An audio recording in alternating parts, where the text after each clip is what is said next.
Hey guys, welcome back to the Crazy Cozy Corner. I'm Brianna, and this is the Crazy Cozy Corner. No, we're not in a corner, and no, we're not on something cozy, but I bring the crazy, so hey, we're true to brand.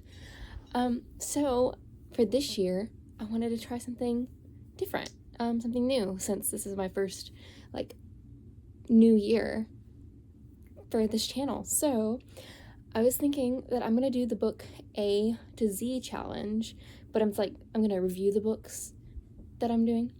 So every month there'll be like 2 or 3 books that I read depending on how I'm feeling. Yeah, I mean there'll be more books that I read, but specifically for this, I will have 2 to 3 books per month for all 26 letters of the alphabet, and it's only going to get harder towards the end because I had a billion A's to choose from, and I had several B's to choose from, but none of them were none of them were fiction, and I'm doing like a fiction challenge. So, but I digress.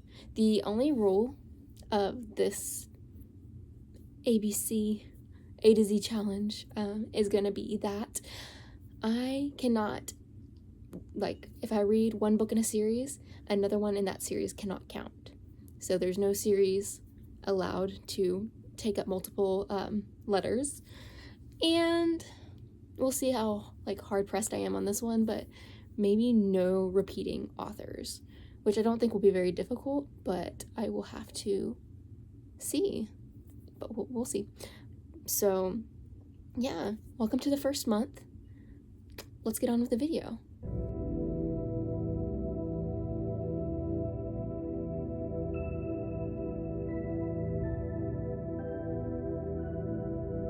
So for the first month, we're doing letters A and B, unless I decide to add C, but I think that's going to be saved for the end of the year. So what we're reading for A is All the Colors of the Dark. I went to a local bookstore that just opened up recently around me, and the owner recommended this one, and so I was like, perfect. I wanted to read it soon, but it wasn't, I threw it in the TBR box, and I didn't know when that was going to be, but now I get to read it and tell them what I think. I'm super excited about that. So, All the Colors of the Dark by Chris Whitaker. Whitaker. Yeah. So, I do not really know what it's about too much, so let's read about it together. 1975 is a time of change in America. The Vietnam War is ending. Muhammad Ali is fighting Joe Frazier, and in the small town of Montclair, Missouri, girls are disappearing. When the daughter of a wealthy family is targeted, the most unlikely hero emerges, Patch, a local boy who saves the girl, and in doing so, leaves heartache in his wake. Patch and those who love him soon discover that the line between triumph and tragedy has never been finer, and that their search for answers will lead them to truths that could mean losing one another. So it's a missing person mystery, a serial killer thriller, a love story, a unique twist on each. So that was super. I look forward to reading that. It sounds super interesting. The person who recommended it said that it was a lot, and so it took them a while to read it because they had to just put the book down to digest. So I'm very interested to see if I'm able to shoot through it, or if I need to take a second and breathe it in a little bit more. Next, like I was saying in the intro, I really had a hard time finding a book that started with B in my fiction selection, and so I have one, but it's also a thriller type thing, and I wanted to kind of change up the vibe, but alas, maybe next book. But this one is The Book of Cold Cases. When I got it, I unfortunately had some, you can see, there we go, someone left a drink or something on there, but this I also don't know much about, other than it's probably about cold cases and probably a thriller. So let's read. Some crimes come back to haunt you. A true crime blogger gets more than she bargained for while interviewing the woman acquitted of 2 cold case slayings in this chilling new novel. In 1977, Clare Lake, Oregon, was shaken by the Lady Killer murders. 2 men, seemingly random, were murdered with the same gun, with strange notes left behind. Beth Greer was the perfect suspect, a rich, eccentric 23-year-old. Ooh, that's not far off from me. I'm not rich, though, but eccentric and 23? I'm almost 23. No, I'm not. Give me some time. Seen fleeing one of the crime scenes, but she was acquitted and she retreated into isolation of her mansion. Oregon, 2017. Shay Collins is a receptionist, but by night, she runs a true crime website, The Book of Cold Cases, a passion fueled by the attempted abduction she escaped as a child. When she meets Beth by chance, Shay asks for her for an interview. They meet regularly at Beth's mansion, though Shay is never comfortable there. Items move when she's not looking, and she could swear she's seen a girl outside the window. The allure of learning the truth about the case from the smart, charming Beth is too much to resist. But even as they grow closer, Shay senses something isn't right. Is she making friends with a manipulative murderer? Or are there other dangers lurking in the darkness of the Greer house? That sounds good too. I'm just saying. I'm a little sensitive to all of the thrillers though, because I'm still kind of new to the genre. And so we'll see how I survive. But, we're gonna have fun. But I'll be back. Maybe with updates between, or maybe I'll just tell you about the book all at once. Who knows? So, spoiler, I decided to change the book. So I'm gonna read Accomplished instead of All the Colors of the Dark. I opened the first page, I opened up to the first page of this book, and the first sentence caught me, and I'm actually intrigued. Not that I'm not intrigued with the other book, I feel down, so I don't need a book that's going to make me feel down, So I'm gonna read this, and let me show you the first page. So, I have finished both the books, actually, but let's talk about Accomplished, our A for this year. So we're following, this is a Pride and Prejudice retelling, kind of, but it's from Georgiana's point of view, and it's right after, the incident with Wickham. Now, it's different this time for the story. It's not them, running away together, like it is in Pride and Prejudice. It's a little bit more modern. We have cell phones. We're in New York, so it's not so uncommon for people to run off and with their boyfriends and everything. But this, we deal with a little bit of contraband. Now, if you don't want any spoilers for it, right now, I'll go through it. The premise. So Georgiana Darcy is trying to rebuild her reputation from the incident. The whole school kind of hates her because they took away one of the most popular people there. And so they also hate her because she's rich. And so she goes through a little process of kind of learning herself and the people around her and realizing maybe that it's not best to be alone and that maybe money can't fix everything. So, but for spoilers and more in-depth talk on the plot, right here, cut it, and we can talk about the next book.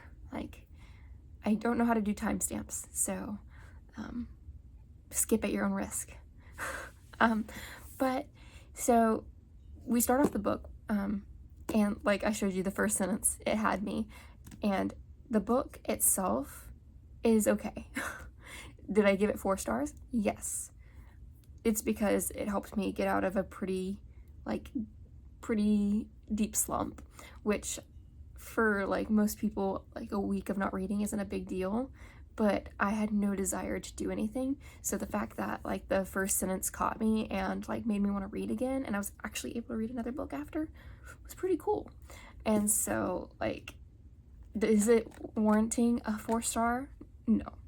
But for me, it is, because it any book that can help me, But my big brother, it says, my big brother, Fitzwilliam Darcy, can suck it. And that just I was yes. If we divorce the book from Pride and Prejudice altogether, it's a good book. But if you like want to keep the like them together. Darcy, like Darcy would never have treated his sister the way he did in this book. Never, in my opinion. Wickham, total butt. So like, but like it is a Pride and Prejudice retelling, but no, it's not.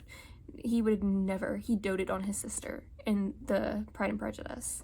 Like, he would not have blamed his sister or anything like that. So like, so if we pushed aside that, it's a good book. So Georgiana Darcy, she is an heiress, you know, she makes lots of money. Well, no, she doesn't make lots of money. She has lots of money, but doesn't have access to that just yet. And her mom, deadbeat, you know, whatever. Her dad is dead. And so it's just basically her and Darcy, or her and Fitz. I'm going to call him Darcy, and we're just going to ignore that that's their last name. All right, so it's just them. And so he's taken on the pseudo-father role, and they used to be best friends, but like they've grown apart since the father's death and everything. And then he left to go to college in California, and she stayed in New York at the school and everything. And he introduced her to Wickham, and like Wickham ended up being a manipulator, drug dealer, stuff like that. And so we're following the aftermath of them getting Wickham kicked out of school and everybody hating her. So she's trying to come up with a plan to make the school respect her again. Well, Wickham comes back and he threatens her basically. He's like, if you don't do what I want, I'm going to tell your brother that you met with me. And she was like, well, let me prove it to you. I can be the perfect Darcy. So if I can prove to you that I can be a perfect Darcy and my brother admits it, like, then you have to leave me alone. And he's like, all right, cool. And so he only gives her about a month. So this takes place in a very short time, let me tell you. But there's lots of like ups and downs, and I called it from the moment they introduced Avery. I knew that that was going to have to be the love interest, and I was like, why can't we just have a book about growth that doesn't necessarily like have to have a dude, but whatever. He helped her like realize that money doesn't solve everything, and but she goes on this tangent, like, so she builds this whole plan, and it makes a plan to get Darcy and Elizabeth, or Lizzie, together because she wants him to not be focusing so much on her, so she could, you know, focus on making him proud and everything. And so you go through the hoodwinks and stuff of that, of her trying to, you know, impress her brother, but also get him out of her life because she thinks that she's dragging him down and making him like hate everything, I guess, but be miserable. And so there's the matchmaking, and then Wickham is with Lydia and all the things. At least he's younger in this one, so it's not, I mean, it's still gross. Don't get me wrong, but like at least they're all underage, right? Mostly. So yeah, but her and Darcy finally have a heart-to-heart, you know, after this big thing happens at homecoming. Like, it was her perfect night, and Wickham went and ruined it because she didn't bow to his will and she told him to go away. And so like she tried to run away, but then like it kind of didn't work out, and so she still had to go home. But her and Darcy talked it out, like finally talking about their feelings. Like, if you communicated from the first like point, like we wouldn't have a book. So but yeah, and it's just her trying to build back her life. She has friends now, and Avery, even though he had gotten mad at her, ended up forgiving her, and like wanted to know how their story ended. And so she's like, I don't know, and that's kind of where you left it. And so it was a cute time. If you don't mind reading curse words every once in a while, not bad. I think, I'm not for sure, but I think it might be a young adult. I'm not sure if it's teen, because I'm not sure, and I guess I could look it up. but I don't want to. But what's really cool about my book is it's actually a signed copy. And for some reason, the bookstore I bought it had it marked down. So normally it's like $19, right? But they had it on sale for like $12. And I didn't even realize that it was signed until after I bought it, because I'm a Pride and Prejudice, like I love Pride and Prejudice. And so like, I was like, that's really cool. So definitely keeping this because one, it kind of helps save a little bit of my mental health. But two, it's also Pride and Prejudice. Like, yeah, anyways, so that was accomplished. Did that make any sense? Did I accomplish that? I don't know. But then I was on a roll because I finished this book. Like, I started and finished this book yesterday. And so I was on a roll. And I was like, okay, let's try the B book of the month, which is funny because it is also a book of the month book from, what, November 2022? I think. Yeah. No, March 2022. And I got this at a garage sale. It was my only B book that was, like, that I could read, because I had the Ballad of Never After, but that's the second book, and so I'd have to read the first book, and I wasn't feeling that. So I read the Book of Cold Cases, and I was a little nervous because the reason I didn't read the first A book that I had planned, All the Colors of the Dark, was because I was feeling a little down, you know, and so I wasn't sure how this was gonna go. But I actually didn't feel very sad during this book. Is that like it was thrilling, I guess. And like I kind of knew, like, not very from the very beginning, but I kind of knew like towards the middle like what kind of was going on, and I think that's what they intended. So it's not like I figured it out before it was supposed to. So like, but so in this book we follow Shay and Beth, and Beth had been accused of murder, and she was acquitted. So no double jeopardy, like nothing's gonna happen to her because she got acquitted. And Shay is a young writer, blogger. She actually has a day job as a receptionist, but she has a website called The Book of Cold Cases, and she had been obsessed with the Lady Killer murders, which is the murders that Beth was involved with. And so by some off chance, she meets Beth and gets granted interviews with her. And so you start like getting bits and pieces of the story. There's flashbacks and no, not necessarily flash forwards. There's flashbacks in present time. And I think they did really good at like how the story was kind of pieced together. And it left you kind of like, oh, is this what it's gonna happen? And then like coming in and answering that. Just like, I guess most things, like not totally satisfying, because you never find out why the killer did what they did, like completely.